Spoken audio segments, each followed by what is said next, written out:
Praise అలాడ్. June 20 తేదీ 2024. ఈరోజు దేవుని వాక్యము మత్తయి రాసిన సువార్త 11వ అధ్యాయము 28వ వచనము. ప్రయాసపడి భారం మోసుకొంచున్న సమస్త జనులారా, నా యొద్దకు రండి, నేను మీకు విశ్రాంతి కలుగచేతును.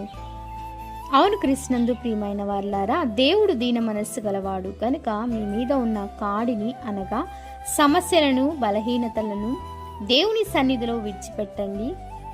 సమస్తమును తండ్రి చేత అప్పగించండి. ఏలైనగా నా కాడి సులువుగా, నా భారము తేలికగానున్నవని వాక్యం సెలవిస్తుంది. మన జీవితంలో మనకు ఎన్నో శోధనలు, బలహీనతలు, వేదనలు రావచ్చు. కానీ వాటన్నిటి నుండి తప్పించు మార్గము మన యేసయ్య మాత్రమే. మీ జీవితంలో దేవుడు గొప్ప అద్భుత కార్యములు చేయునుగాక. ఆమేన్.